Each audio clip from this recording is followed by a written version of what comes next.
Assalamualaikum warahmatullahi wabarakatuh. Bismillahirrahmanirrahim.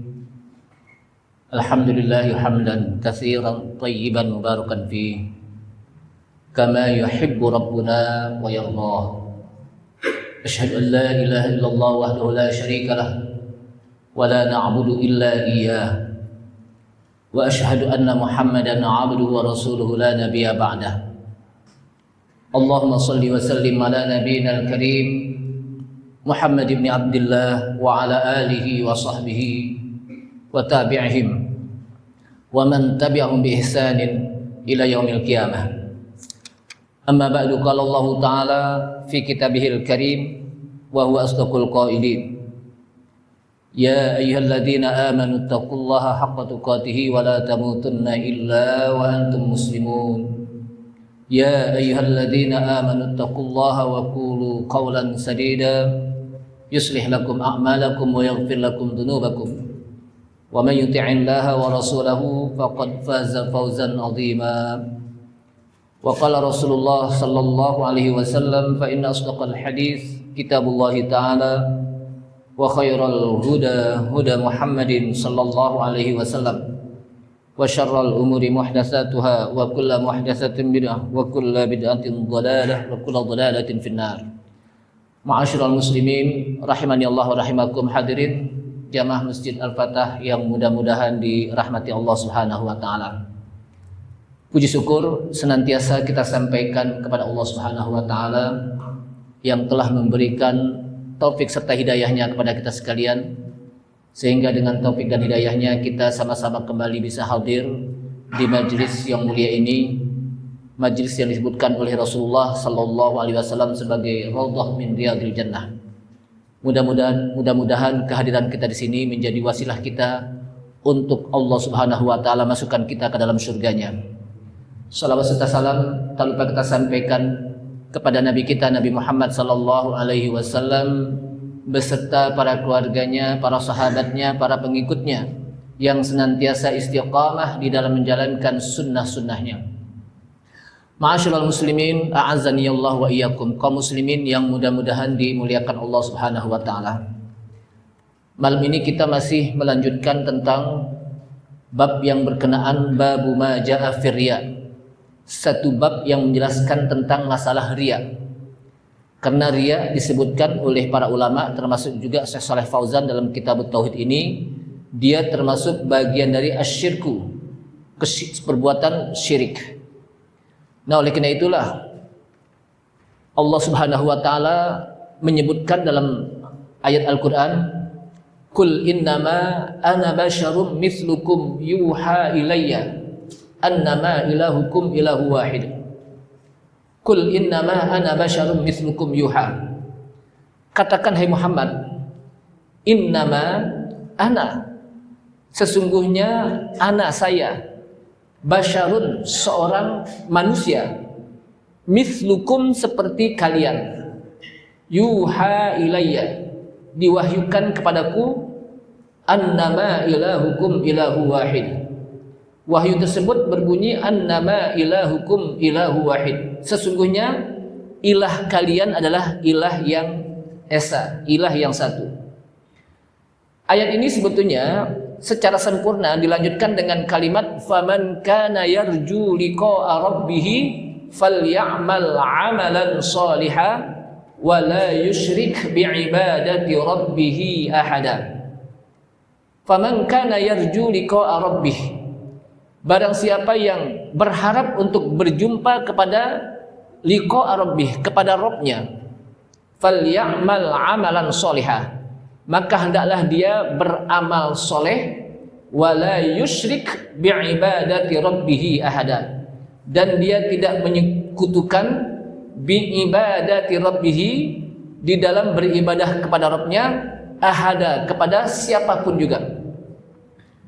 Ayat ini ayat yang sebetulnya sering kita baca di dalam surat apa ini?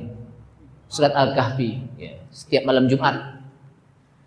Jadi ayat ini menjelaskan pada kita di mana Rasulullah menyebutkan, Allah SWT menyebutkan tentang kul, katakan hai Muhammad.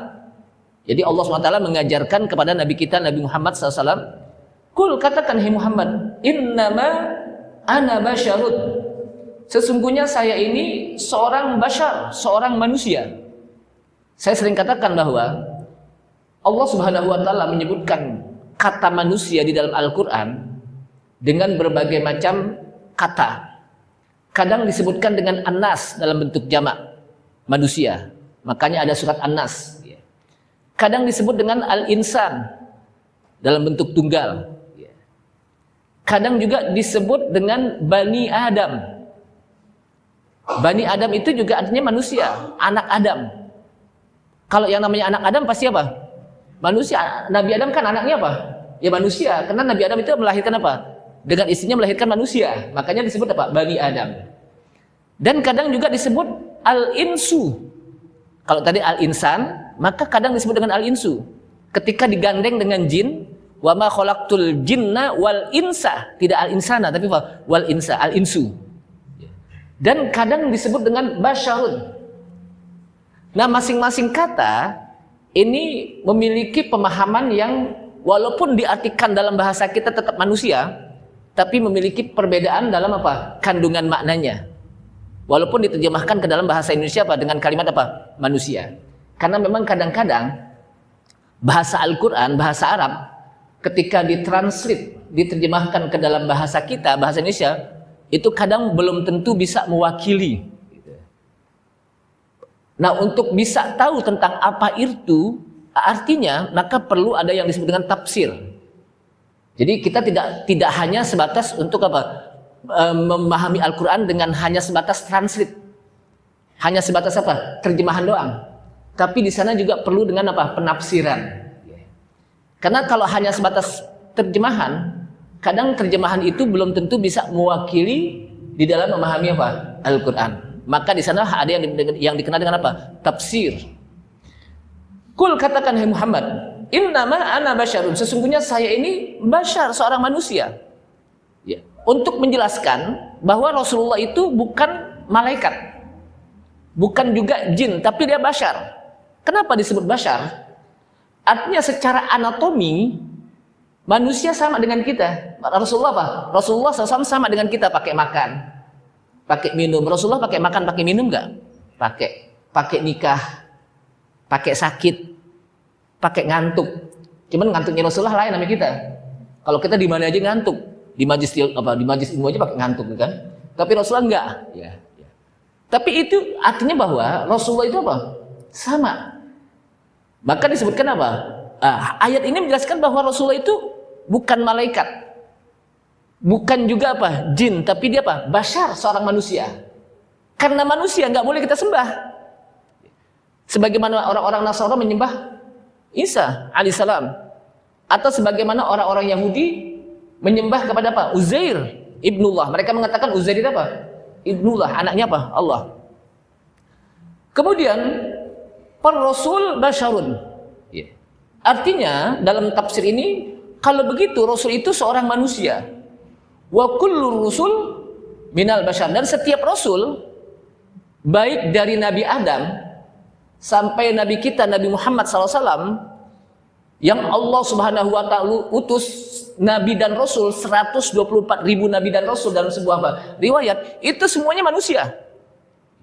Itunya apa? Semuanya manusia. Nabi Adam manusia, Nabi kita juga manusia. Yang penciptaannya sama, dari tadi juga sama gitu, tidak berbeda. Kenapa? Karena manusia. Kemudian Allah Subhanahu wa ta'ala juga menjadikan ada Rasul lain. Maka disebutkan oleh Syekh Shalih Fauzan, far rusul kismani. Rusul itu ada dua. Ada rusulun minal malaika, ada warusulun minal basyar. Ada Rasul itu kalau kita artikan ke dalam bahasa kita itu utusan. Rasul dari kalangan malaikat dan juga ada Rasul dari kalangan manusia. Kalau Rasul dari kalangan malaikat, mereka mendatangi Rasul dari kalangan apa? Manusia untuk menyampaikan wahyu. Sebagaimana Jibril datang kepada Nabi kita Nabi Muhammad SAW, atau Nabi Ibrahim pernah kedatangan beberapa malaikat dalam bentuk seorang laki-laki, di mana disebutkan dalam ayat Al-Quran, Walaqad ja'at rusuluna Ibrahima bil busyra qalu salama. Dan sungguh datang rasul-rasul kami kepada Ibrahim dengan menyampaikan busyra, menyampaikan berita gembira. Kemudian ketika mereka datang, qalu salama, mereka pun menyampaikan salam. Qala salamun, lalu dijawab salamnya oleh Nabi Ibrahim. Kemudian Nabi Ibrahim pun menyediakan daging sapi yang dipanggang. Jadi Nabi Ibrahim ini dikenal dengan apa? Ikramud duyub, orang yang pertama sekali memuliakan tetamu. Dan Nabi Ibrahim ini disebutkan dalam sebuah riwayat punya peternakan sapi, peternakan apa? Binatang ternak. Tujuannya apa? Kalau nanti ada tamu yang datang, itu disembelih dan disediakan untuk tamu. Bayangkan itu.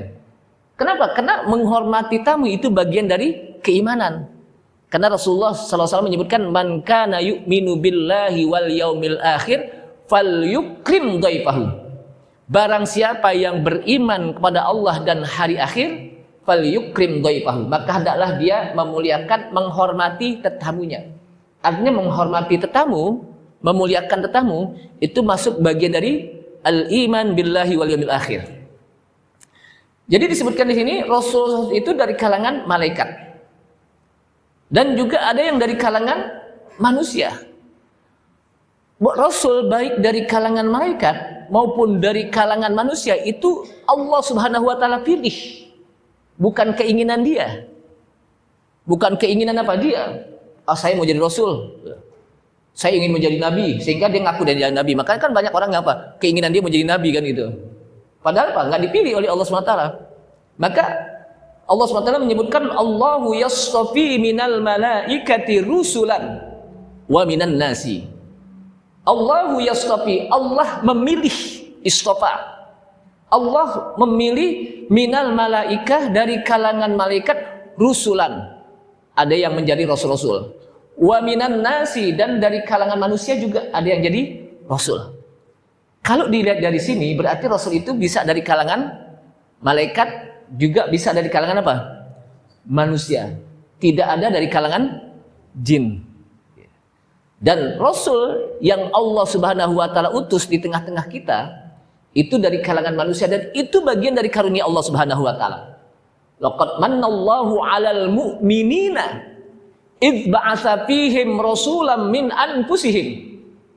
Sungguh kata Allah Subhanahu wa taala, kami telah berikan karunia. Laqad manallahu 'alal mu'minin, sungguh Allah telah memberikan karunia kepada orang-orang mukmin. Idz ba'atsa fihim rasulan, ketika Allah Subhanahu wa taala utus di tengah-tengah mereka seorang rasul min anfusihim, dari kalangan diri mereka sendiri. Yaitu dari kalangan apa? Jenis manusia. Itu karunia Allah Subhanahu wa taala. Kenapa? Karena kalau rasul yang diutus di tengah-tengah kita dari kalangan jin, kita nggak bisa melihat dia. Tapi dia bisa ngelihat kita. Bayangkan kalau kita nggak bisa melihat dia, lalu dia ngajar di depan kita ini, kita cuma dengar apa? Suaranya doang, gitu kan? Kemudian tidak dari kalangan malaikat. Kenapa? Karena kalau kalangan malaikat tidak bisa memberikan contoh. Mau contoh apa? Mau makan. Kata Rasulullah jangan makan pakai tangan kiri. Dicontohkan gimana? Malaikat nggak makan, nggak minum. Bagaimana membina rumah tangga yang disebutkan oleh Rasulullah SAW, baiti jannati, rumah tanggaku adalah surgaku. Malaikat nggak pakai nikah. Malaikat apa? Nggak pakai nikah. Malaikat tidak berjenis kelamin, bukan laki, bukan perempuan. Tapi juga jangan disangka, Ustaz kalau gitu malaikat di tengah-tengah dong. Terus nggak ada. Malaikat itu tidak berjenis kelamin. Yang berjenis kelamin itu apa? Manusia dan jin. Jadi Allah SWT memberikan karunia kepada kita seorang rasul dari kalangan manusia. Karena kalau dari kalangan malaikat nggak bisa memberikan contoh dalam kehidupan kita. Bagaimana membina rumah tangga, bagaimana menikah, bagaimana makan dan minum yang benar. Makanya Allah SWT utus seorang manusia yang memberikan contoh langsung di tengah-tengah mereka. Dan Rasulullah itu menjadi uswah di tengah-tengah para sahabat. Langsung dilihat bagaimana jalannya, bagaimana cara tidurnya. Malaikat nggak pakai tidur. Bagaimana cara makannya, bagaimana ibadahnya, itu semuanya dilihat oleh para sahabat. Makanya apa? Itu karunia dari Allah Subhanahu wa taala. Para rasul minal malaika, rasul dari kalangan malaikat, yakununa wasitatan bainallah wa bainar rusul. Jadi kenapa Allah SWT utus seorang rasul dari kalangan malaikat? Agar rasul dari kalangan malaikat ini menjadi pelantara antara Allah dengan manusia. Jadi menjadi pelantara dari antara apa? Allah dengan apa? Allah Subhanahu wa taala dengan manusia. Kenapa? Karena manusia la yutikuna muqabalatal malak. Karena manusia nggak mampu untuk bisa langsung melihat malaikat. Rasulullah SAW ketika mendapatkan wahyu pertama di Gua Hira, itu memperlihatkan, malaikat Jibril memperlihatkan dirinya langsung dengan sayap yang begitu banyak. Satu sayap, 300 sayap ya. Satu sayap itu menutupi antara Masyriq dan Maghrib. Bayangkan, satu sayap. Rasulullah gemetar. Kenapa? Tidak pernah melihat makhluk yang sedahsyat ini. Jadi apa? Kenapa? Karena nggak mampu manusia untuk melihat apa? Malaikat. Maka Allah SWT utus malaikat lalu menyerupai laki-laki. Dan itu banyak sekali. Ketika datang kepada Nabi Ibrahim tadi, malaikat diutus oleh Allah SWT kepada Nabi Ibrahim dengan bentuk laki-laki. Tapi bukan jenis laki-laki manusia apa? Malaikat. Bukan apa? Bukan jenis kelaminnya, bukan gendernya laki. Ketika datang kepada Nabi Lut juga dalam jenis apa? Laki-laki.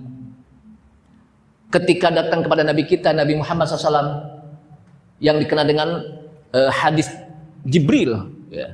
Di mana hadis itu disebutkan dalam riwayat ketika Rasulullah SAW, riwayat itu diriwayatkan oleh Umar bin Khattab radhiyallahu anhu. Ketika Rasulullah duduk bersama para sahabat, maka tiba-tiba datanglah seorang laki-laki. Idja'a rajulun. Tiba-tiba datang seorang laki-laki yang bersih, putih. Laki-laki putih, bersih, pakaiannya bersih, rambutnya juga apa? Rapi, klimis. Sehingga para sahabat ketika melihat orang ini, mau dibilang orang jauh, tapi tidak ada bekas-bekas musafir. Karena di tanah Arab, di Mekah atau di Madinah, itu kalau orang dari perjalanan jauh itu akan kelihatan, bajunya juga akan kelihatan debu. Kenapa? Padang pasir. Rambutnya juga tidak akan rapi. Kenapa? Karena panas. Tapi ini tidak ada bekas-bekas, pokoknya kelihatannya rapi, klimis, ganteng. Gitu. Mau dibilang orang dekat, tak satu pun di antara sahabat yang kenal orang tersebut. Ternyata dia adalah apa? Jibril yang menyampaikan tentang ma huwal Islam, ma huwal iman, ma huwal ihsan, mata sa'ah dan lain sebagainya. Jadi secara singkat itu mengajarkan tentang apa itu Islam, apa itu iman, apa itu ihsan. Maka ketika apa? Laki-laki ini pergi, Rasulullah bertanya, "Wahai sahabatku, atadruna manhum? Man huwa? Siapa itu yang tadi?" Apa kata para sahabat? Allahu wa rasuluhu a'lam. Allah dan Rasulnya lah yang lebih mengetahui. Ini adab. Kalau kita nggak tahu jangan apa? Tahu, jangan begitu. Mau tahu banget apa mau tahu apa? Mau tahu aja ini kan? Jangan, itu nggak ada adab kita. Wallahu a'lam. Iya. Jadi apa? Ini kan kadang-kadang kita apa? Apalagi orang tua ditanya, dari mana kamu? Mau tahu aja apa mau tahu apa? Banget. Jangan, itu nggak ada adab. Jadi jangan kita ajarkan itu. Paling tidak kalau ini yang berkenaan dengan ilmu, wallahu a'lam sekarang. Kenapa? Karena Rasul tidak ada tengah-tengah kita. Kalau di zaman Rasulullah, karena Rasulullah masih apa? Masih ada, maka Allahu wa rasuluhu a'lam. Allah dan Rasulnya lah yang lebih mengetahui. Ketika apa? Para sahabat ditanya apa? Allahu wa rasuluhu a'lam. Allah dan Rasulnya ya yang lebih mengetahui. Apa kata Rasulullah? Huwa Jibril yu'allimukum dinakum. Dia Jibril, dia mengajarkan kepada kalian tentang din kalian. Maka rukun agama itu 3 berarti. Pertama Islam, kedua iman, dan ketiga adalah ihsan. Dan hadis ini kata para ulama, hadis yang diriwayatkan oleh Umar bin Khattab radhiyallahu anhu yang dikenal dengan hadis Jibril, karena Jibril langsung menyampaikan tentang mengajarkan kepada Rasulullah dengan para sahabat tentang Islam, iman dan ihsan. Ini dikenal dengan ummus sunnah atau ummul hadis. Kalau di dalam Al-Qur'an ada yang dikenal dengan ummul kitab atau ummul Qur'an, yaitu surat apa? Al-Fatihah. Maka dalam hadis juga ada yang namanya apa? Ummus sunnah atau ummul hadis. Kenapa? Karena hadis ini, hadis yang diriwayatkan oleh Umar bin Khattab radhiyallahu anhu yang dikenal dengan apa? Hadis Jibril, itu mengajarkan tentang semua Islam, semua agama, yang menjelaskan tentang apa? Ajaran agama semuanya. Menjelaskan tentang semua ajaran agama Islam semuanya, tentang apa itu iman, apa itu Islam, apa itu ihsan, tentang hari kiamat dan sebagainya. Makanya disebut apa? Ummus sunnah. Jadi semua hadis yang banyak itu tidak terlepas dari Islam, iman, ihsan, tentang hari kiamat dan sebagainya. Jamaah sekalian, kemudian li'annal bashar, karena manusia tidak mampu untuk melihat langsung malaikat dengan memperlihatkan bentuk aslinya, sehingga Allah Subhanahu wa taala ketika mengutus malaikat kepada rasul-rasul itu kadang dengan menyerupai apa? Seorang manusia, laki-laki, tidak perempuan, tapi apa? Laki-laki. Untuk jelaskan apa? Kalau perempuan kan bingung nanti, oh, Rasulullah kedatangan perempuan, kan gak enak kan? Makanya laki-laki dengan laki-laki gitu. Kemudian innama ana bashar, sesungguhnya saya manusia. Kalau manusia disebutkan oleh Syekh Al-Fadlan, berarti tidaklah Rasulullah memiliki sifat rububiyah. Apalagi sifat rububiyah. Rububiyah aja nggak boleh. Maksudnya apa? Bisa memberikan sesuatu kepada umatnya. Bisa memberikan apa? Sesuatu kepada umatnya. Kecuali atas ketentuan Allah Subhanahu wa taala, atas izin Allah Subhanahu wa taala. Jadi Rasulullah apa? Tidak, ini yang menciptakan saya, enggak. Ini yang menentukan saya, enggak. Kecuali memang atas wahyu yang disampaikan oleh Allah Subhanahu wa taala. Di mana Rasulullah nanti di hari kiamat akan diberikan syafaat. Dan syafaat itu akan diberikan kepada umatnya, tapi itu juga atas izin Allah Subhanahu wa taala. La yashfa'u indahu illa biiznih. Jadi tidak memiliki apa? Sifat rububiyah. Kalau begitu, maka Rasulullah tidak boleh disembah. Nggak boleh kita minta kepada Rasul yang tidak memiliki sifat rububiyah. Sebagaimana orang-orang Yahudi menyembah apa? Uzair, karena dianggap Uzair itu sudah tidur 100 tahun, disebutkan dalam apa? Hadis di atas sana gitu. Jadi apa? Nggak bisa. Kemudian sebagaimana apa? Nabi Isa disembah oleh orang Nasara karena dianggap bisa mengobati orang sakit, bisa menyembuhkan apa? Penyakit, bisa apa? Menghidupkan lagi orang mati. Maka Rasulullah tidak. Ini menjelaskan apa? Kalau gitu Rasulullah laisa lahu minar rububiyah. Jadi tidaklah baginya memiliki sifat rububiyah, yang tidak boleh kita meminta-minta kepada Rasulullah SAW. Kalau meminta-minta, para sahabat pasti akan minta, tapi sahabat tidak. Tetap Rasulullah ketika diminta, ya Rasulullah bagaimana kita? Rasulullah berdoa kepada Allah SWT. Apalagi setelah Rasulullah meninggal, nggak ada para sahabat yang langsung datang ke kuburan Nabi minta, nggak ada, berkerumunan, nggak. Kenapa? Karena Rasulullah tidak memiliki sifat rububiyah. Kemudian ana basyarun. Ini juga menjelaskan kepada kita untuk menolak orang-orang yang yaghluna fi haqqir rusul. Mereka yang sangat berlebih-lebihan, al-ghulu. Ghulu itu apa? Berlebih-lebihan di dalam memenuhi hak Rasul. Di mana di samping dia beribadah kepada Allah Subhanahu wa taala, tapi juga dia minta kepada Rasul. Itu kan berlebih-lebihan. Kenapa? Karena Rasul tidak apa? Tidak memiliki sifat rububiyah. Tidak memiliki apa? Sifat rububiyah. Sehingga kita hanya beribadah hanya kepada Allah Subhanahu wa taala. Tidak kepada yang lainnya.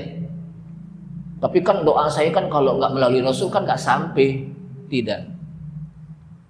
Tetap Allah sampaikan dan Allah terima. Kenapa? Karena Allah adalah As-Sami' yang maha mendengar, Al-Basir yang maha melihat. Allah yang maha menerima doa seorang hamba ketika dia berdoa. Jamaah sekalian, jadi juga tidak boleh kita mengatakan bahwa berlebihan kepada Rasulullah, bahwa Rasulullah itu diciptakan bukan dari apa? Tanah, dari cahaya, tidak. Kan ada yang mengatakan apa? Bahkan ada yang mengatakan laula kama khalaqtul aflaq. Kan itu hadis ya. Itu kalau kita lihat hadis ini apa? Bukan hanya sekedar dhaif, tapi apa? Maudhu. Kalau tidak ada engkau hai Muhammad, saya aku tidak akan ciptakan ini apa? Ini alam. Berarti Allah ciptakan ini alam gara-gara apa? Nabi Muhammad. Berarti Allah memiliki keterbatasan di dalam menciptakan. Ngandelin siapa? Nabi Muhammad. Nggak boleh. Makanya hadis ini dipertanyakan. Jamaah sekalian, mislukum seperti kalian, yaitu seperti kita manusia yang pakai lapar, pakai sakit, pakai capek. Rasulullah itu habis berperang pernah letih duduk di bawah pohon. Bahkan setelah perang dengan para sahabat itu apa? Capek sampai juga pernah ketika bangun di pagi hari udah matahari udah mendelik, tau gak mendelik? Ini bahasa Betawi ini mendelik. Mendelik itu apa? Udah nyolot, udah memancar cahayanya ya. Jadi matahari udah apa? Bersinar. Kemudian para sahabat mengatakan, wah celaka kita. Kata Rasulullah, azan. Habis azan tetap yang namanya sholat fajar, sholat sunnah fajar tetap dilakukan. Habis itu apa? Sholat berjamaah. Artinya di sini kalau kita kesiangan, tapi kalau yang namanya kesiangan bukan tiap hari nih. Kalau tiap hari bukan kesiangan, namanya tukang kesiangan. Kalau tukang kan tiap hari. Namanya tukang dagang kan pasti apa?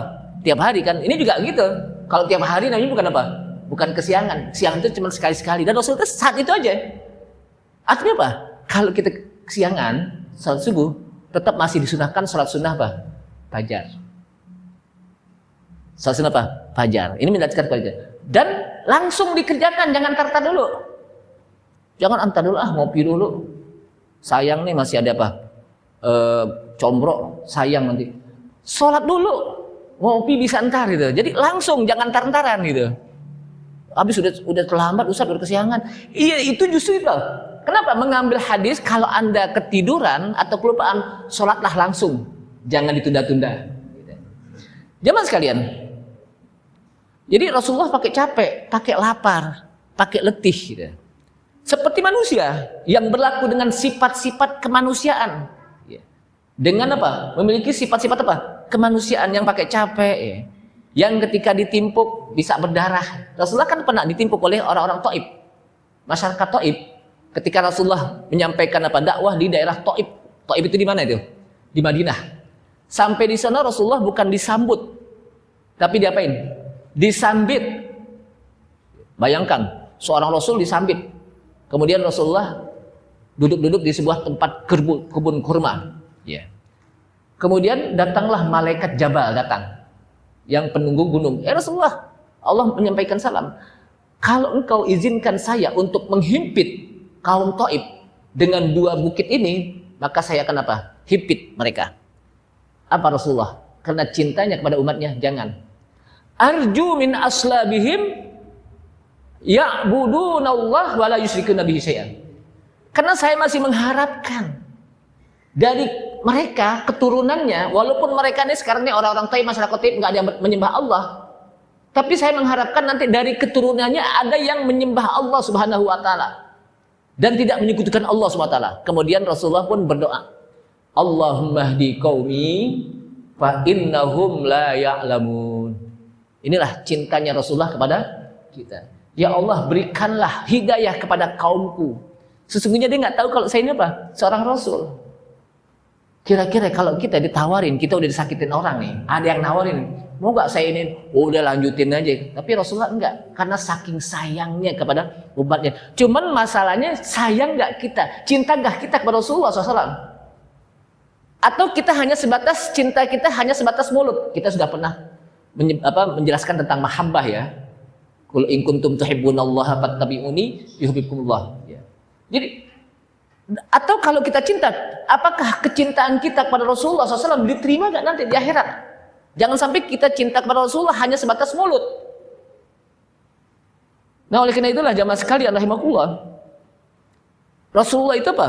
Pakai sedih, pakai marah, namanya juga apa? Manusia.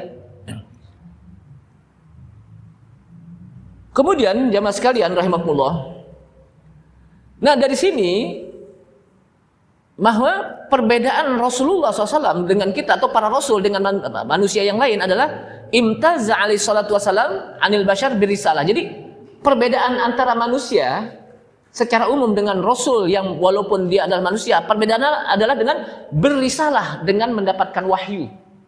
Kalau kita nggak dapat wahyu, kalau rasul mendapatkan wahyu.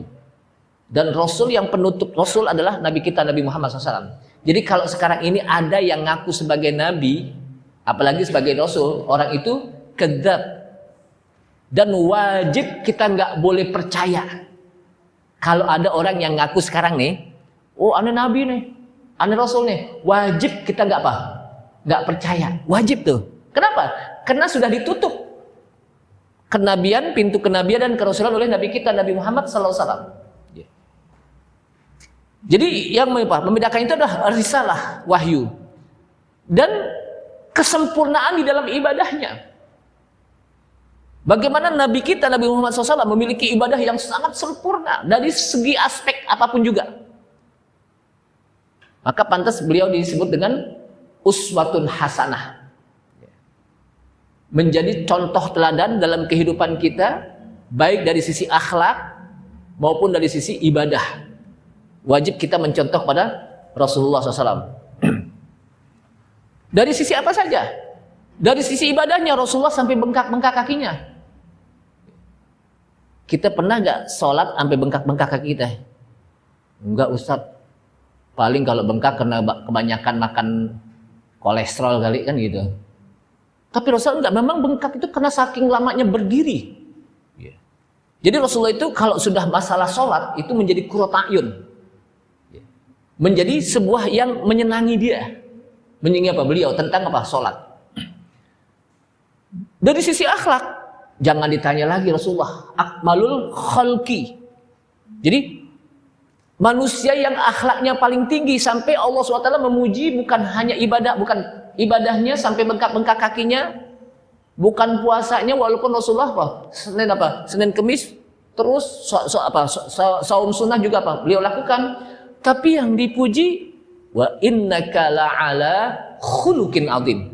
Ini kalau kita belajar bahasa Arab diawali dari wa inna. Inna itu taukid. Sungguh engkau hai Muhammad. Dengan pakai ka khusus berarti untuk Nabi Muhammad. La ala. La itu huruf taukid lagi. Sungguh ala di atas, berarti di atas rata-rata akhlaknya. Khuluqin azim. Udah khuluq azim yang apa? Besar, akhlak yang sangat mulia. Jadi Rasulullah itu kenapa berhasil dakwahnya? Karena akhlak. Jadi jangan sampai kayak orang-orang orientalis mengatakan Islam disebarkan dengan pedang. Itu orang-orang orientalis tuh. Dan umat Islam yang namanya apa? Islam yang liberal mengatakan benar tuh. Islam disebarkan dengan pedang. Maka dibikin gambar Nabi di sini ada pedang dan sebagainya. Kan belum pernah tuh terjadi tuh ya. Dibikin karikatur. Dan ternyata itu apa yang diduga oleh mereka, yang disangka oleh mereka itu tidak benar.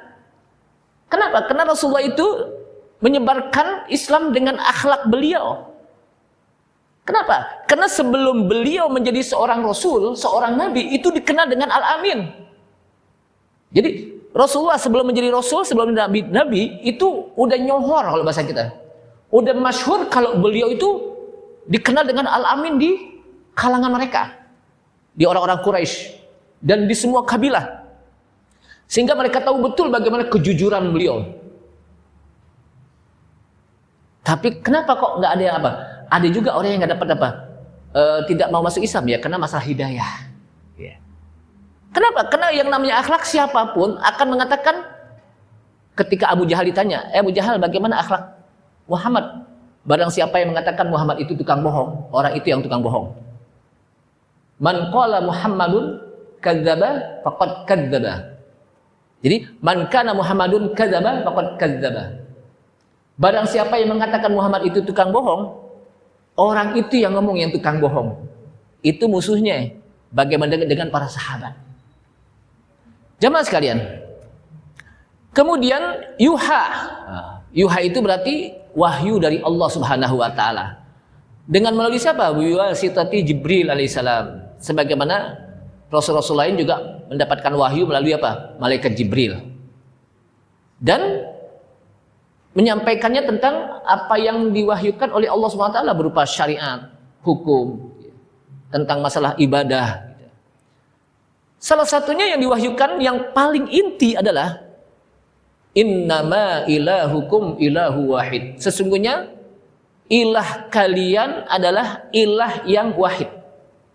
Apa kata-kata ilah? Ilah itu kalau kita artikan apa? Tuhan kan, ilahun. Kalau bahasa kita kan kadang-kadang diartikan apa? Tuhan. Rabbun, Tuhan juga ya. Padahal kata para ulama, ilah itu al-ma'bud, sesuatu yang disembah. Dan Allah itu adalah Allah Subhanahu wa taala adalah al-ma'bud bihaq, yang disembah dengan benar. Makanya ketika kita mengatakan la ilaha illallah, tidak ada ilah, maksudnya apa? La ma'buda bihaqqin. Kata-kata ilah apa? La ma'buda bihaqqin, tidak ada yang berhak untuk diibadahi, tidak ada yang pantas untuk diibadahi, tidak ada yang benar untuk diibadahi illallah, kecuali kalau dia beribadah kepada Allah. Itulah al-ma'bud bihaq. Jadi Allah Subhanahu wa taala adalah al-ma'bud bihaq. Itu kata-kata ilah. Beda dengan Rabb. Walaupun kalau kita artikan ke dalam bahasa kita apa? Makanya saya katakan tadi, kadang-kadang bahasa Al-Qur'an itu kalau ditranslate ke dalam bahasa kita belum tentu bisa mewakili. Kenapa? Ilah juga disebut apa? Diartikan Tuhan. Rabb juga disebut Tuhan. Padahal kalau kita mengatakan Rabbul Alamin, dalam sebuah ayat, alhamdulillahi Rabbil Alamin. Apa Rabb? Segala puji bagi Allah, Rabbil Alamin. Kata Rabb itu apa? Ini kalau saya lihat di dalam apa namanya terjemahan zaman dulu nih, Quran zaman dulu, ternyata apa? Segala puji bagi Allah, seru sekalian alam. Saya nggak tahu tuh kenapa seru gitu. Coba deh lihat. Mungkin bapak-bapak yang pernah ngelihat terjemahan dulu apa? Segala puji bagi Allah, seru sekalian alam. Saya nggak tahu arti seru. Yang saya tahu seru itu apa? Rame kan? Oh seru loh kan gitu. Itu terjemahan namanya, nggak terjemahan. Tapi ternyata Rabb itu, para ulama tafsir mengatakan Rabbul Alamin atau Rabbil Alamin adalah Khaliqul Alamin. Allah itu pencipta alam. Semua alam yang ada nih, itu yang ciptakan siapa? Allah Subhanahu wa taala. Apa sih alam? Kullu mawjudin siwal, setiap yang ada selain Allah alam. Berarti kita alam. Kalau Allah bukan pencipta alam. Apa saja apa selain Allah itu apa? Alam. Habis Allah ciptakan Rabbil Alamin, Mudabbirul Alamin. Allah mengatur ini alam. Berarti yang mengatur semua kehidupan yang ada ini adalah Allah Subhanahu wa taala. Bukan makhluk. Bukan bintang yang mengatur. Kan ada, ketika bintang zodiak, wah ini bulannya bulan Juli, Cancer. Oh pantes, kata bintang Cancer, kalau bulan Juli lahir, sekarang ini apa? Rezekinya lagi seret, umpamanya. Asmaranya indah. Nggak ada itu, nggak ada hubungannya antara bintang dengan siapa. Kenapa? Karena kita wajib mengatakan ketika Allah Subhanahu wa taala ciptakan, Allah yang mengatur. Tidak satu pun yang bisa mengatur kehidupan ini alam kecuali Allah Subhanahu wa taala. Kehidupan kita diatur. Pohon-pohon, jin, manusia, lautan, alam, semuanya yang mengatur siapa? Allah Subhanahu wa taala. Habis diatur nanti apa? Mudabbir, muqaddir, Allah tentukan. Semua yang terjadi di alam ini yang menentukan siapa? Allah Subhanahu wa taala. Itulah Rabbil Alamin. Allah yang menciptakan ini alam, Allah yang mengatur ini alam, dan Allah yang menentukan ini alam. Itu Rabb. Makanya saya katakan. Kemudian wal ma'bud bihaq huwallah. Yang berhak untuk diibadahi itu adalah Allah Subhanahu wa taala. Wa ma siwahu, dan selain Allah itu tidak berhak untuk diibadahi. Kalau diibadahi berarti itu batil. Jadi sembahan yang batil. Kayaknya udah Isa nih. Dan setiap tugas Rasul dari mulai Nabi Adam sampai Nabi kita semuanya menyampaikan tentang tauhid. Itu inti. Walaqad ba'atsna fi kulli ummatin rasulan an ya'budullaha wajtanibut taghut. Dan sungguh kami telah utus pada setiap umat Setiap umat itu apa? Diutus, baik umat kaum Ad, kaum Samud, kaum Bani Israel, kaum Madian, itu semuanya ya ani'budullaha wajtanibut taghut. Ketika mereka diutus oleh Rasul, maka tugas Rasul adalah menyampaikan hendaklah kalian beribadah kepada Allah wajtanibut taghut. Ini inti daripada apa? Daripada Islam. Maka yang seperti ini itu sama dari Nabi Adam sampai Nabi apa? Kita itu semuanya sama, nggak ada yang beda. Berarti Islam itu sudah ada sejak zaman Nabi Adam dong. Iya. Kan ada orang mengatakan agama yang pertama itu apa? Yahudi, habis Yahudi apa? Nasrani, Islam yang ketiga. Tidak, Islam itu sudah ada dari awal. Islam itu mengajarkan tauhid pertama itu. Tentunya bedanya syariatnya, cara beribadahnya. Ketika mereka diperintahkan untuk puasa, maka umat-umat dulu juga berpuasa gitu. Makanya ada yang dikenakan Saumu Daud. Berarti umat apa? Kaum Daud juga apa? Berpuasa. Nabi Daud juga berpuasa. Lalu dilanjutkan dengan syariatnya kepada Nabi kita Nabi Muhammad SAW. Ini sudah isya, mudah-mudahan bermanfaat. Insya Allah pada pertemuan yang akan datang kita bisa melanjutkan karena ini penting. Karena ini kalau bahasa kita ini pondasinya. Dalam ibadah itu apa? Dalam beriman ini pondasi. Ibarat rumah kalau nggak ada pondasinya lama-lama miring. Habis miring apa? Rubuh. Habis rubuh hancur deh. Begitu juga kita. Kalau kita nggak punya pondasi iman beragama, bisa saja apa? Di tengah jalan kita apa? Waliyadzubillah, ya. Tapi kita minta kepada Allah SWT agar Allah lindungi iman kita, tetapkan, teguhkan. Ini saja kita tutup. Subhanallah, asyhadu an la ilaha illa anta, astaghfiruka wa atubu ilaik. Assalamualaikum warahmatullahi wabarakatuh.